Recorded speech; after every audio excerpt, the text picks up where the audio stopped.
Welcome to another episode of the No Ego Podcast. I'm still flying solo because I want to talk more on gratitude. I talked last podcast about gratitude as a practice, a habit, a dedication I gave myself to. And I think the power in any habit or dedication isn't the transactional piece, what you get out of it. Although, why else would we do it, right? There's some benefits. But it's bigger than that because I think as you engage in a practice or dedication or discipline, you're really saying, I'm willing to partner with you in this practice. Of course, I want some benefits, but I'm also willing to partner and co-create, evolve me. So I'm going to do this because I have some short-term goals, but I'm also going to remain open that this practice will evolve me.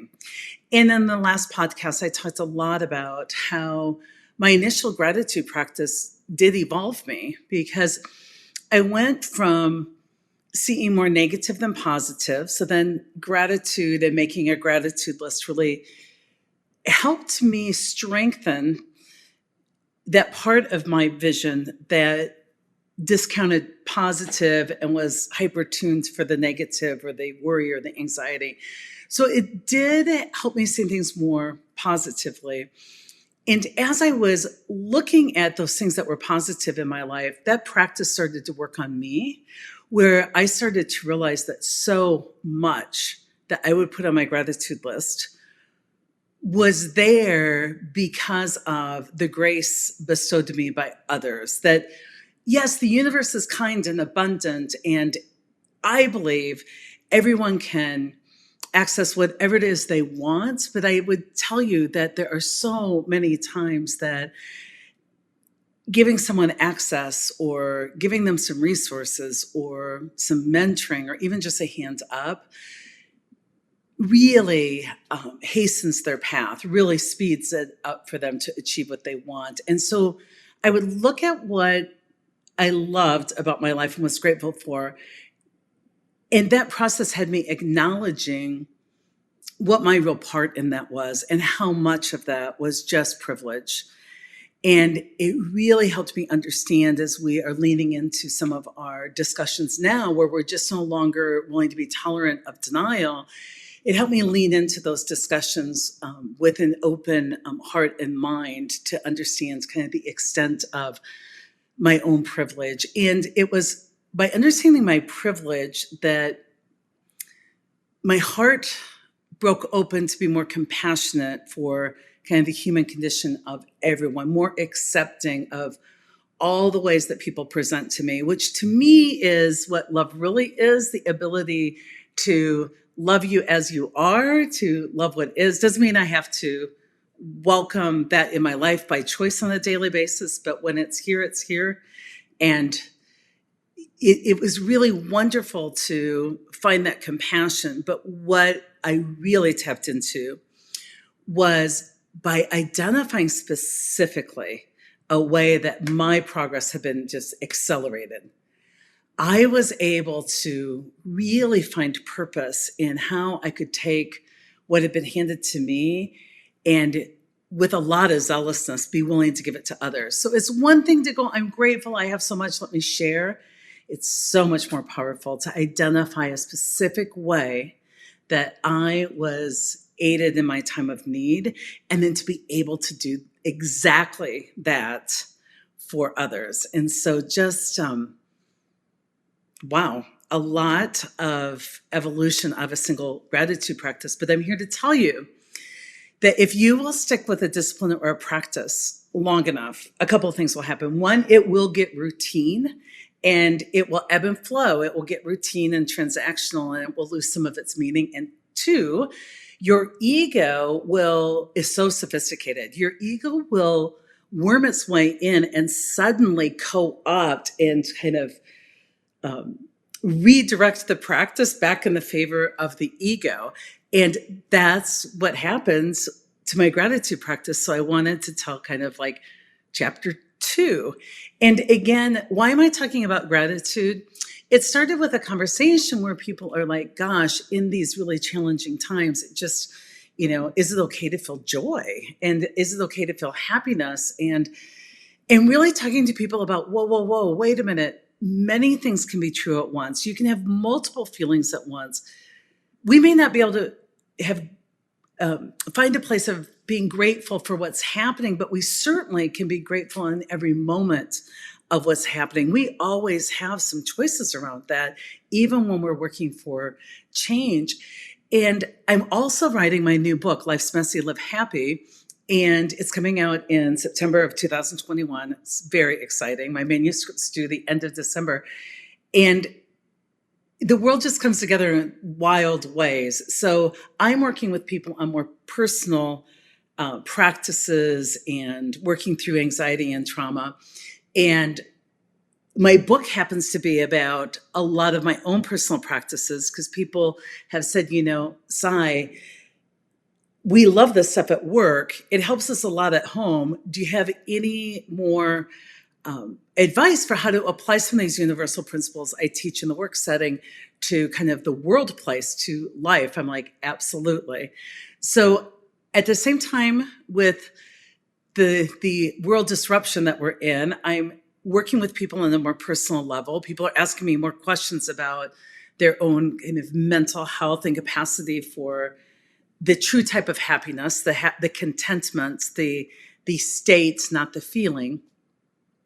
I'm also writing a book on that. And by the way, now I'm coming out with an experience called the Life's Messy, Live Happy group that starts the end of October, where you can join me once a month exclusively, 2-hour Zoom calls where I give you some of this brand new content that won't be featured on podcasts, and some great assignments for self-reflection. And then we do a lot of group coaching. It's your direct access to me, Q&A.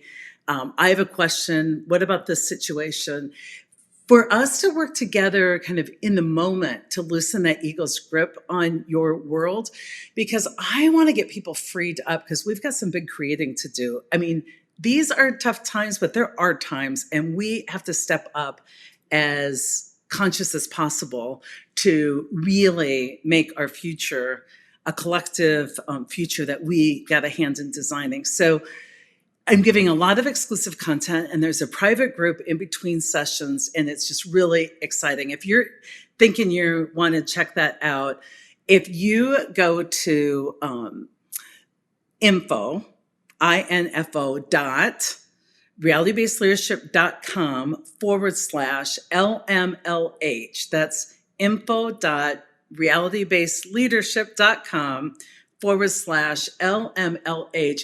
You're going to see your opportunity to join us in this group. Now, this group is going to go for a year. So we're going to have 12 monthly Zoom calls together. And then we're going to have a lot of community time in our private group where I will be jumping in and again, giving you a lot of exclusive content. So this gratitude stuff I'm talking about is the tip of the iceberg. There is so much more beneath it.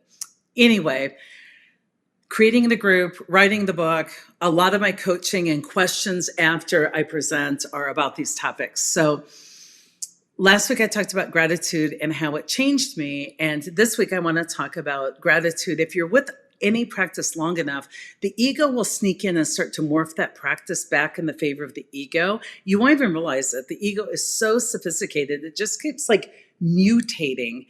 And that's what happened for me. So I had my heart broken open with gratitude, and I found some ways to give very specifically and continue to think about how I can acknowledge my own privilege through fueling opportunities or access for others, with the goal being, like, I want, when we all sit down to write gratitude lists, I want us all to have the same buffet to choose from, that if you aren't grateful for it, you maybe just aren't seeing it, or you didn't choose it. It's not something you went after if it's not on your gratitude list. I want us, though, to all be able to write the same list and not have that inequity. So if I'm grateful to have food on the table, I need to work for a world where everybody could put food on my table on their gratitude list by the end of the night.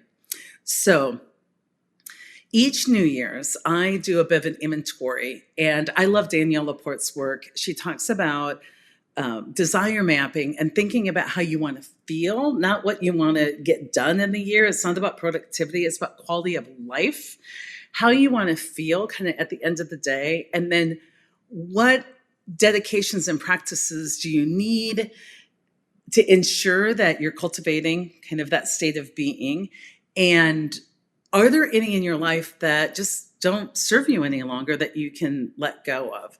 And so I was doing that process, and this beloved gratitude list came up on the not serving me anymore. It had gotten routine, it had gotten transactional. I was dedicated. Even if time was running out, we were out to dinner, I would make my quick list on a bar napkin, because I had almost become superstitious. If I didn't thank the universe every single day for what I got, I might lose it because I wasn't grateful enough. Do you hear the attachment starting? That's how my ego snuck in there. I was using my practice now kind of unconsciously again. So part of life being so messy, but we can still live happy, is you have to realize that you aren't going to get conscious and stay conscious. You have a human condition. And so you're going to get conscious, and you're going to find yourself getting unconscious, and it can tap into a lot of shame, and skip that part and just realize it's time to get conscious again, to toggle up. So as I was going through this process, I was looking at my dedications, my habits, and the gratitude list had definitely become transactional, superstitious, and it basically was a naming of things that I preferred or agreed with. And a lot of you that know me know that you have to be really careful, because your preference can't trump potential. The ego has preferences. And it was almost like I was looking through my entire day, and I was giving the universe a little feedback. I'll accept these things. These are good. And there's a few things not making my list. So anytime you want to knock that off, message sent. It became like a debrief at the end of the day between my rating of the things provided for me. Do you see how increasing my joy became like a venue for the ego to be we'll take A and B, but not C? It was like picking out fruit at the market or something. It explained to me why my sense of awe was declining, why my craving for some additional success was being resurrected, not just a goal of helping people, but a craving for success. It really helped explain to me how things had gotten a bit off. I was counting my blessings, but where I needed to go next with my gratitude is to count everything as a blessing. I needed to stop naming things. I needed to stop judging things. The things I liked, I would attach to. So even the enjoyment was coupled with the anxiety of what happens when this is gone. So even a new love was oh my God, we could break up. Even, having a beautiful flowers in my garden was the acknowledgement, but in the fall, they'll be gone. The awe of gratitude was very quickly snuffed out with the thought of the loss of it, because the minute you attach to something, the minute you need it or prefer it or want it, you have now set up your pain. Attachment is a big source of suffering. So I had turned in just being in awe and noticing into being in awe, noticing and attaching. And that process was bringing in a lot of angst, but I also found myself doing a lot of resisting. Oh, heck no, that is not staying in my life. And in that resisting, I was carving down my life to say I would only experience this much of it. I would only experience what looked good on Instagram. I would only experience and amplify the good parts, because once I named something good or bad, I had categorized it, and I was starting to ignore entire parts of the experience of my day, of my being. And I was ignoring entire processes and perspective. When I looked at something on one day very transactionally and said, is it good or bad? I was stepping out of beginner's mind. Like, how could I know? And how could I label it with just the information I had today when there was like years for this thing to play out? And in doing that, I quit partnering with the universe or spirit to co-author and to be a good co-creator. I was just the person deciding whether I allowed it or didn't allow it. Like, I put myself back in charge of like the universe rather than showing up to my life. I now was like curating my life from a very narrow, limited view, which was the ego, and whether it felt good or bad. And so things were very satisfying in that moment. So I started to realize that my gratitude list couldn't be just about blessings that I approved of, that I needed to work and put some effort into noticing not what made my gratitude list easily, that was my preferences, but what didn't make my list, and to go in there and just see what growth or learning or evolution that had for me. So I knew part of my issue was in the naming good or bad. Part of my issue was instead of remaining curious and kind of playing with what is in all of its complexity, with all of its mystery, with just great expectancy, that's where life and energy comes in. I was more like, only allowing the good in, like I was trying to control the mess rather than just live happily in the mess. It happens so quickly, even people that teach this stuff. So I knew the problem was in the naming, and naming leads to attachment. It's a judgment, good or bad. And that to experience a broader kind of experience of life, more full, the full spectrum, I needed to do my best to remain curious longer, to not know, to stay in beginner's mind, to stay detached, not disengaged, but detached, so that I was playing my proper part in what was going on. It was the co-creation, right? So I was reminded of duality, which is a trap. So the minute you name something good, you're now in the trap of duality. You've created polarity because everything good has something bad that can happen. If you love it, you can lose it. If, the polls about your candidate are up today and you're like, yes, and then down tomorrow, like duality imprisons you on this like roller coaster of emotions. And it is seeing things in the moment as the final answers. It's all good or it's all bad, and we're up and we're down and we're all around. And so for me, I knew that part of some real contentment in other parts of my life was the ability to transcend duality, to not cycle down. Just like when the ego toggles down, it gets into black or white, this or that. It's very extreme, it's very polar. When we're in polarity, we will be pretty miserable. And you can apply that to today's world all you want. But it just isn't a place where you can innovate or create or tap into like a lot of joy. Because if I have it, I can lose it. It's just, we try and take, if life is this huge array of experiences that, jumble back and forth, good can become bad. If life just is, the minute we start to only claim what's good, we ignore the rest of the spectrum of life.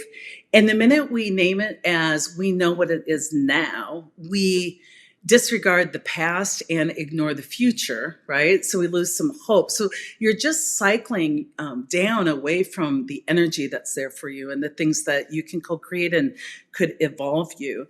So I was thinking about how quickly I had gotten into this duality with what made my list and what didn't make my list, and how short-sighted I was, that I thought I could know today whether losing a contract was a bad thing or a good thing, right? And yet I'd heard so many TED Talks about people's worst moments as their most incredible new beginnings. Like, the lesson that was there all the time is like, how could I know? In fact, there's this incredible, it's pretty common, but I love this fable. It's a Buddhist story about a farmer who was working with his son, and they had a horse who was older, and they're just working to get crop out of the ground to support themselves.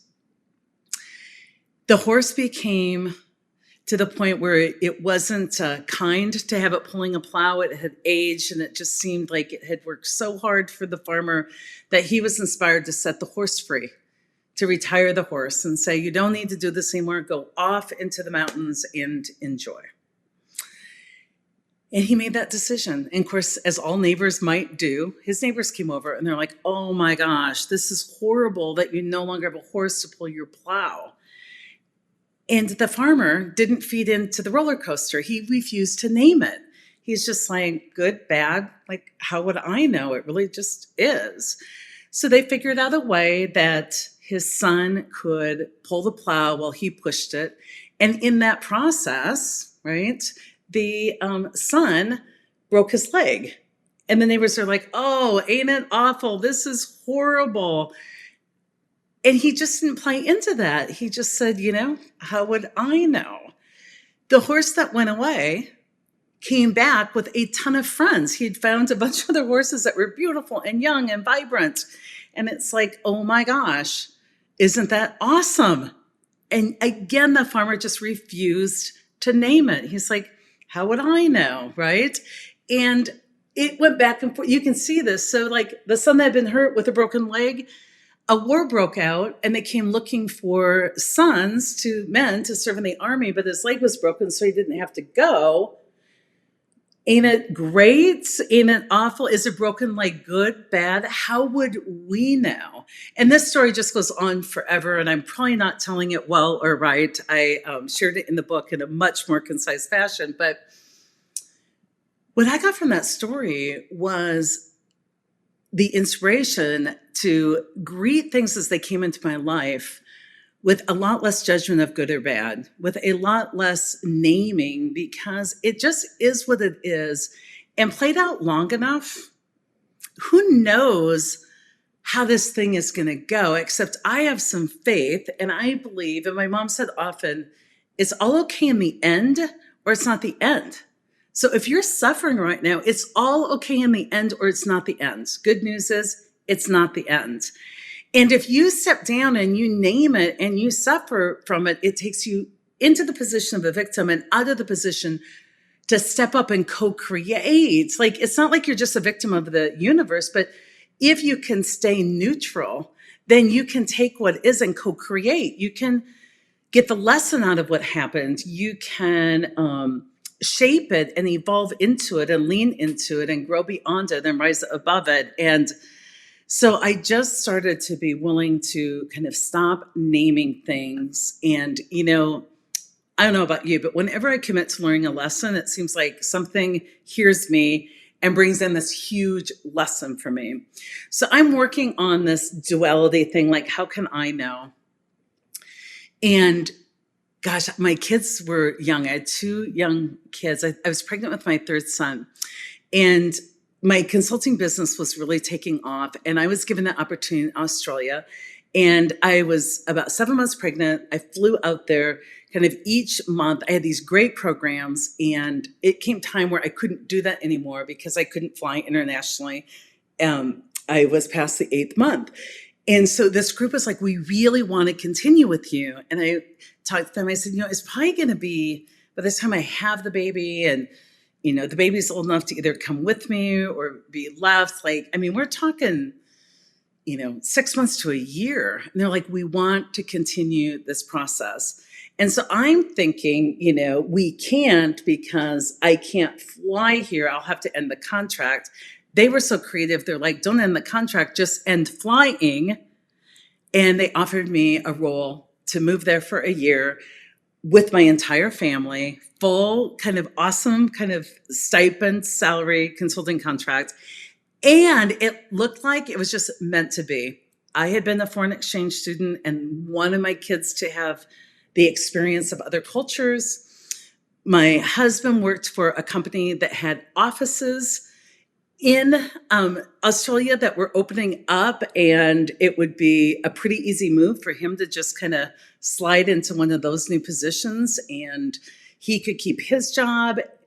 We had friends that would rent our house. I had colleagues, even though I had a few big contracts, they're like, we'll take those. Everything just seemed effortless. And that's sometimes I'm a little superstitious where I think, oh, if this is effortless, it must be the right thing to do. I can't remember if it was weeks or like a month before we were all set to go. I got a call from Australia from the company. And they said, Sai, I need to let you know that we were just purchased by another company and all contracts are kind of off. We're not going to have you come down. And that felt like, even if you wanted to stay neutral, like, no, this is bad. I have people who have given up their house to move into mine. I've given all of my contracts away. I shut my business down. I've talked my husband into like, wouldn't it be great to move to Australia? I'm like, this is horrible. And then I realized like some of my mistakes. I was a young consultant. I hadn't put in a cancellation clause. I'm like, oh my gosh. And it was easy to get into duality and polarity. Like, this is just horrendous. Not long after that, I got a call from my mom, and she had been diagnosed with breast cancer. And I'm thinking, life pile on. How can that be good? That too, I can't find the good in this. Like, my mom's life is threatened, is horrendous. While my mom was getting surgery and care for breast cancer, my sister was diagnosed with breast cancer. We're talking weeks apart. I'm not finding like the gratitude in this. Even though I was working on the evolution, we are stalled here. And then all of a sudden, as I was able to be there in some of the most incredible times in my life with my mom and be there for people in the way I could with all these little kids, like, it dawned on me one day, you know what? I got to admit, the universe is kind and knows a lot more about what I truly need than I do. I got to have a little faith when devastating things come. Instead of my ego seeing my loss, I got to remain very expectant of, I've got to apply hope and faith that this is all happening for my higher favor. This is happening in my favor for my higher good. Like, the universe has my back, basically. So all of this is happening, and I'm realizing, you know what? If I had gone to Australia, although I didn't have a cancellation clause in the contract, I did have a clause in the contract where I would not have been able to return for 12 months. I would have been in Australia alone with my family while both my sister and my mom were going through these fights with breast cancer, and I would have missed out on such amazing time with both of them and that part in our history. And, you know, then I could go like looking back where I would put that on my hate list, not my gratitude list, that loss of a contract. It's like, how would I know? And I was reminded of that story of the Buddhist farmer where it was like, be careful not to name things too quickly. Be careful because you might miss the amazing viewpoint of how things work out for you and in your favor, and how really devastating things can be turning points. Now, I'm not talking about spiritually bypassing, because to experience all of life, you got to feel the feelings. I had to feel so sad. I can't go, oh, I'm sure there's something good coming from my mom's breast cancer. I'm not asking you to spiritually bypass. I'm asking you to suspend judgment so that you can walk through the world less yanked around by the meaning you attach to something, and instead can stay kind of an even keel and neutrality, so that you've got a better shot at co-creating and a better shot at being present for it all, and even experiencing grief fully leads to the extent that you can experience joy. Like, they're all connected. So that story like blew my mind. And it was one thing to transcend duality, but I had to go another stage before I could really get to counting it all as a blessing, not just counting the things I thought were blessings, but counting everything that came with I'll welcome it. And when it goes, I won't resist it. And that was this concept of impermanence.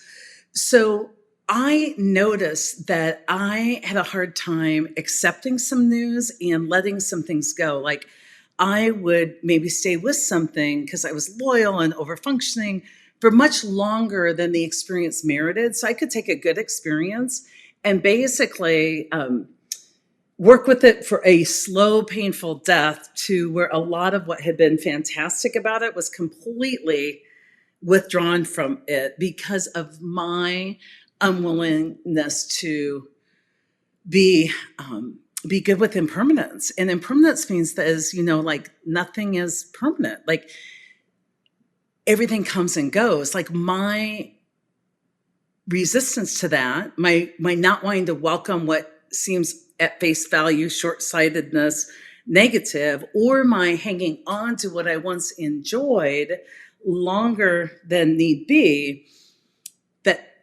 that was a source of pain. So attachment and judgment's a source of pain. The next source of pain I was really working on in my life is this impermanence. And one of my very dear friends was diagnosed with stage 4 cancer. And that was her first diagnosis, was stage 4 cancer.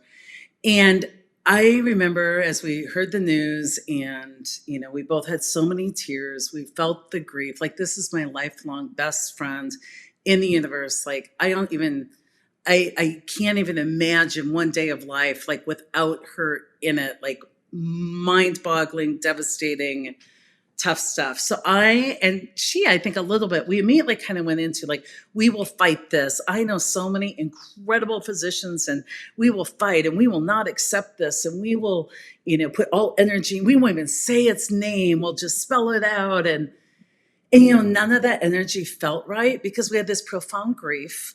All we wanted to do was just kind of be with this thing. And the fighting part felt like, oh my gosh, this is like, we can fight it, but what if we miss it? Like, what if fighting it out there trying to resist it, what if we miss what it is and what it brought to us? I don't know how, there's just like a feeling about it. And my friend who's so crazy wise, like beyond this lifetime at least, she was like, it just doesn't play to my heart to fight. And it's just not a metaphor I can really like live with.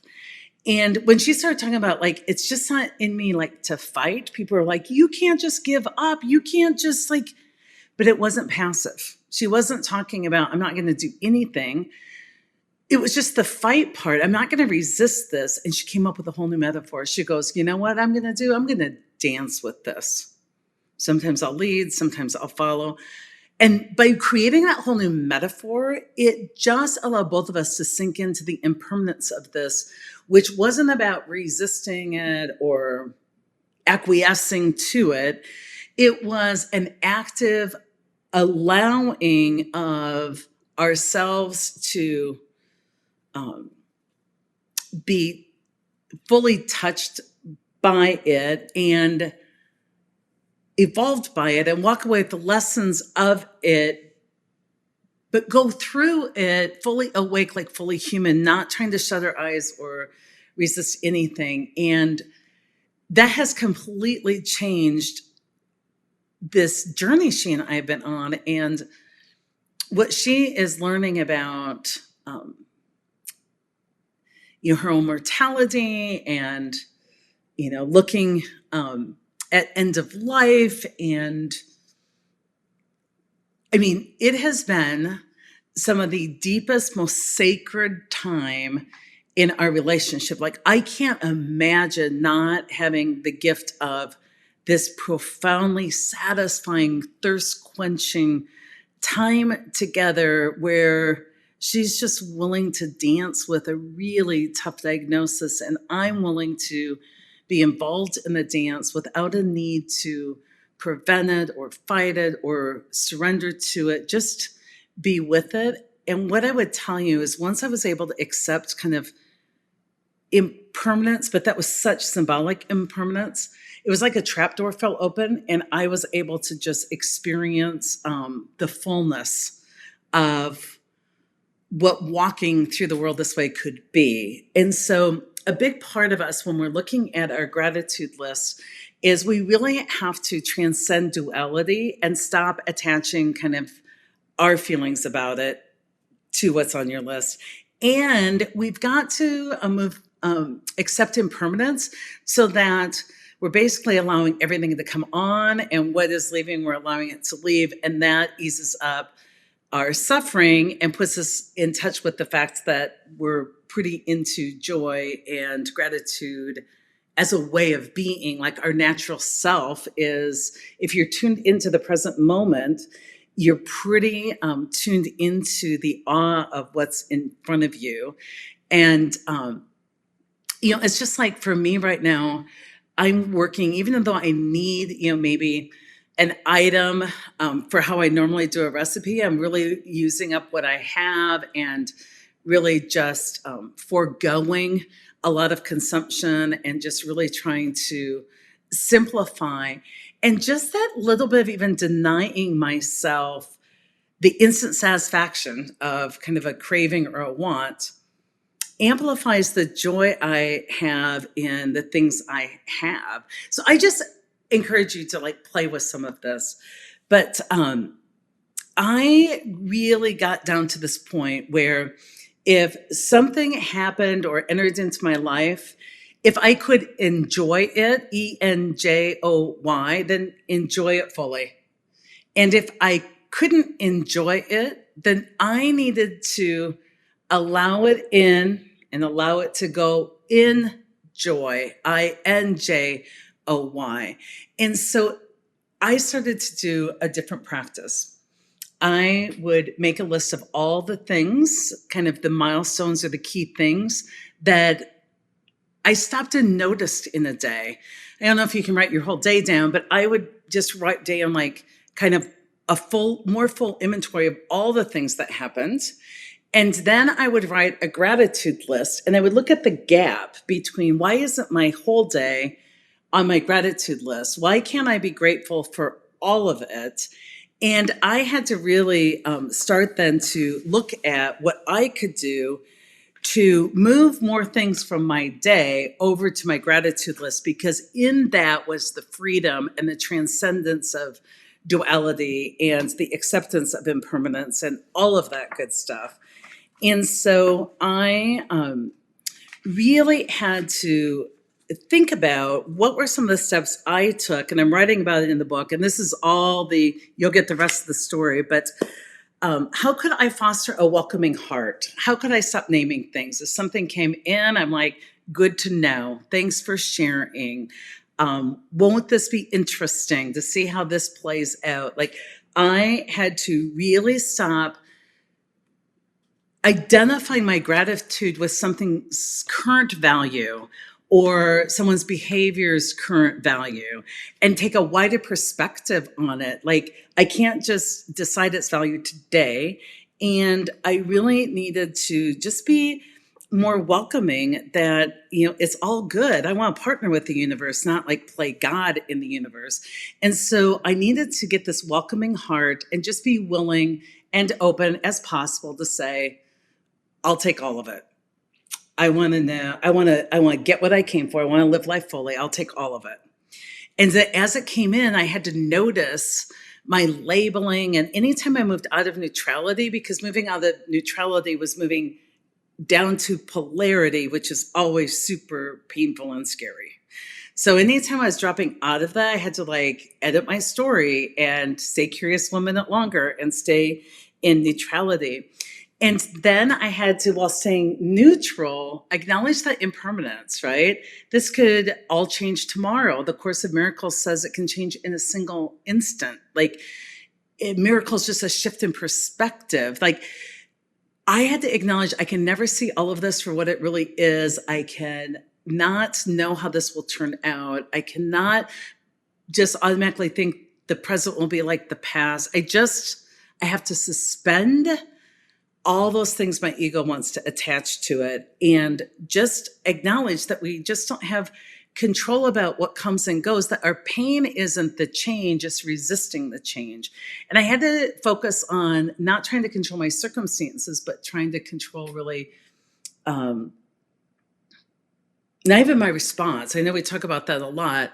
That's behavior. I had to control the level of consciousness with which I would greet my circumstances. So this was not about,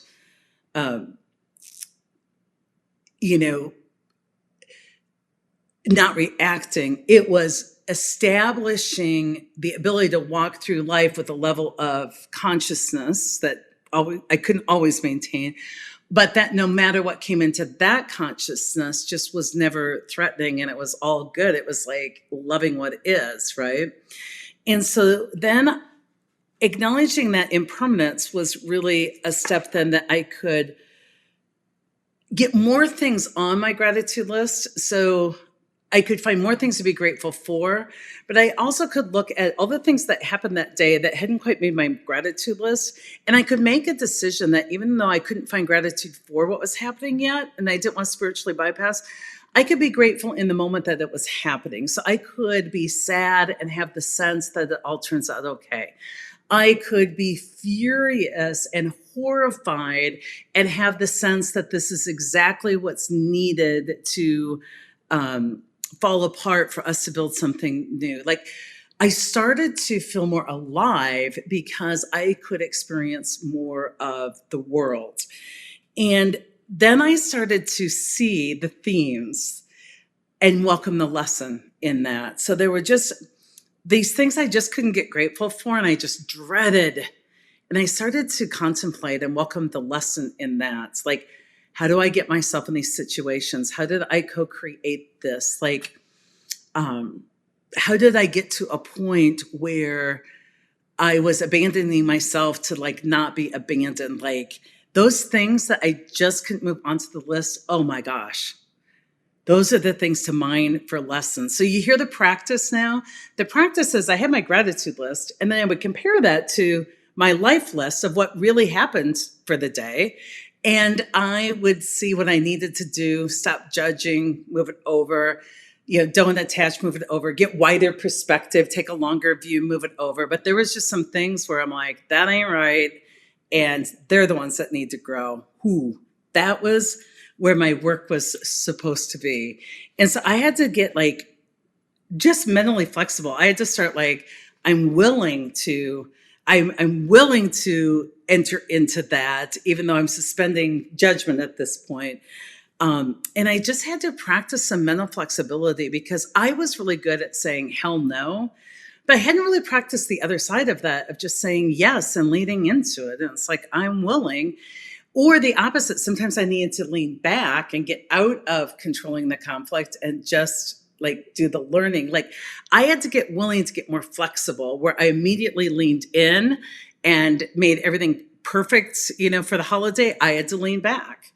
Maybe I had the temptation to lean in to change your political view. I had to lean back knowing that that's really not how political views are changed, just through judgment and schooling.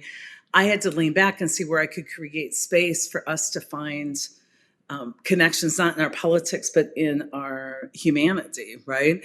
And so that getting mentally flexible was really important. And I've had to work to stay curious. My mind loves to go right to, I know what this is about. And lastly, I had to really work to keep the faith. And this isn't just the faith that everything's going to be okay someday. It's the faith that it already is. Like a lot of people, once they answer one question, is the universe kind or not? Is God good or not? It answers a lot. Einstein talked about the universe is at least benevolent. And once he was able to at least say that's at least the worst case, it frees up a lot because then you can't personalize anything. Nothing is happening to you.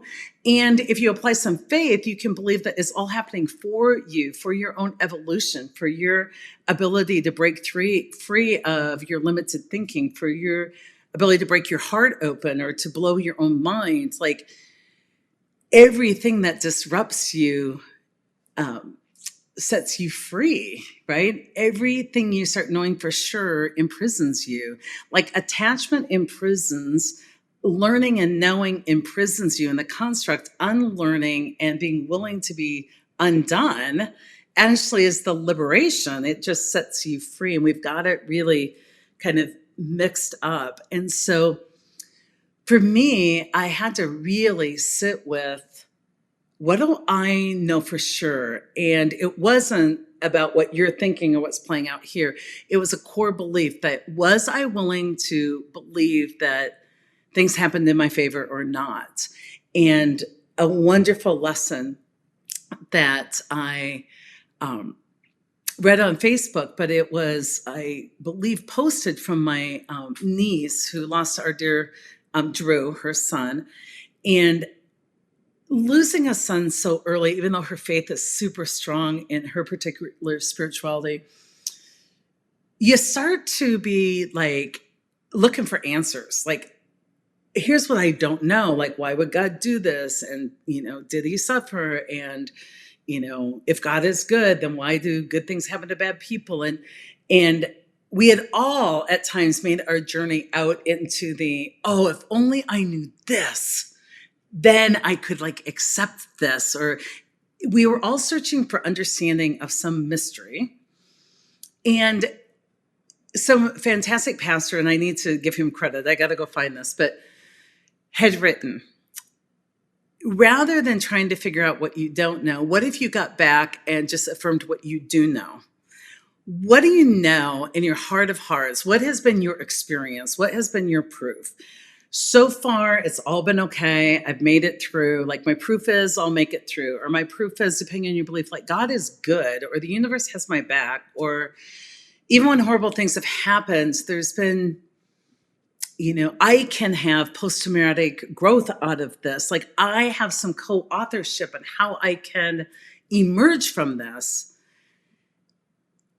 And he asked the question, though, when you claim and affirm kind of what you know, or are willing to say that you're going to choose to believe, I ask you this: why are you so willing to leave all that you know in search of a few things you don't know? Like, you're almost willing to ignore what you know and get obsessed with what you don't know. And it was like, well, why would God do this to me? And it's like, well, wait a minute. I believe and affirm in my life that, God is good and a positive entity. I don't know what you believe. I'm just giving examples of what she believed.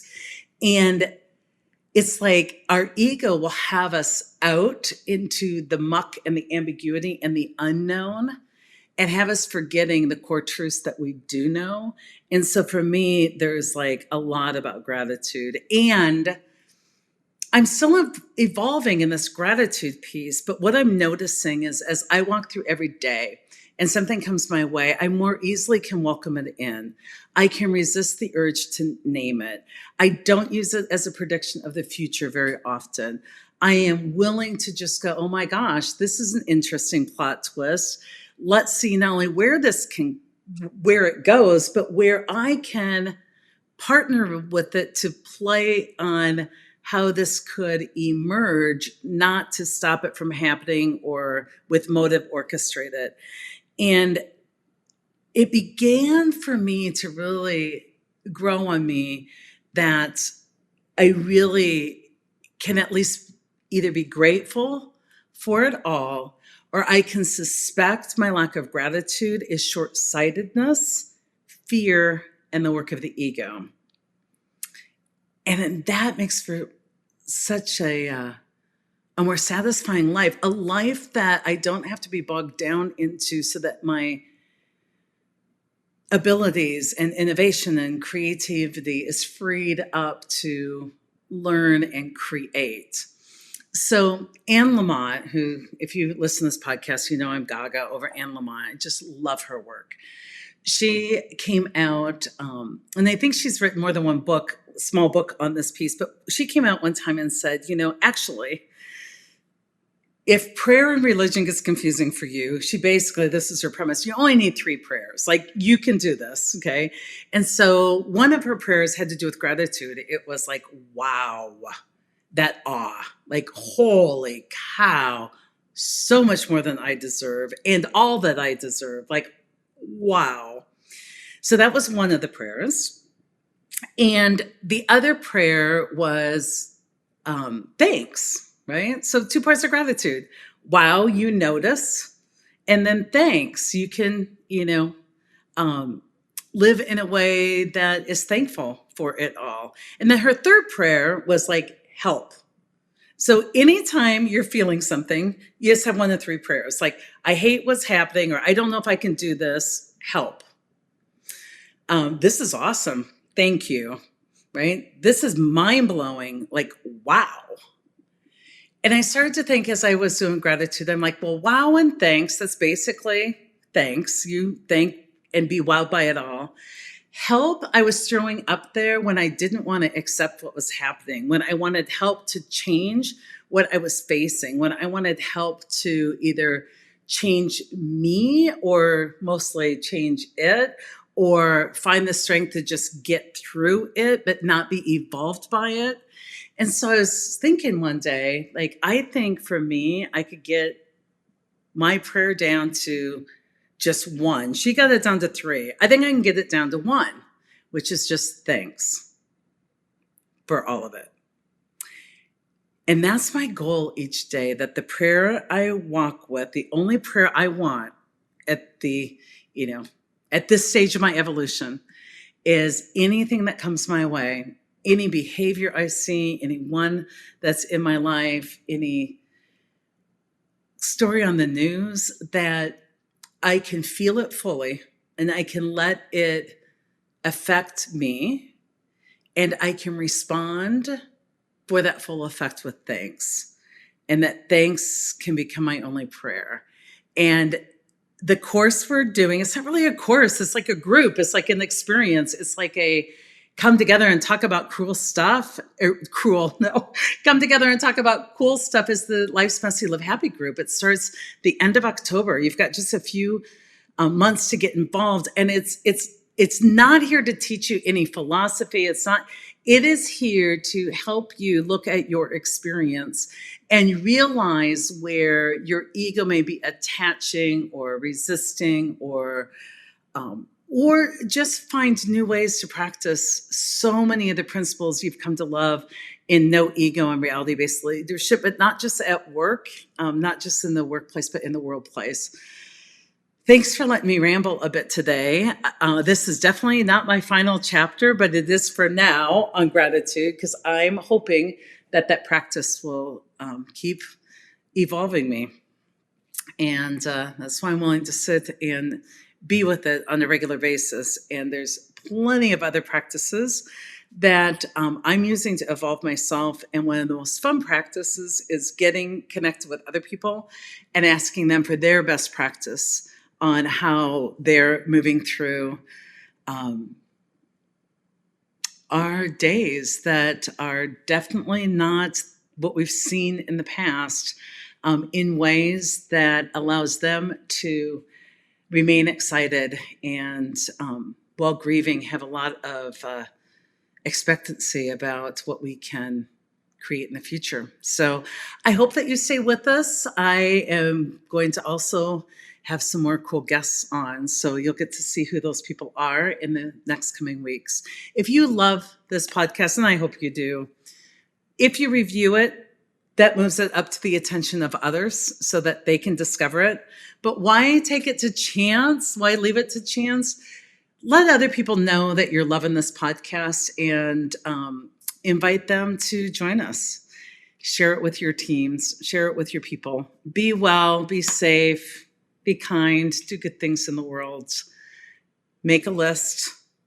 Make a gratitude list. Look at the difference. That's your assignment for self-reflection, is figure out how you can move everything on the life list over to the gratitude list. And what's not very movable right now, that is where your work is. So until next week.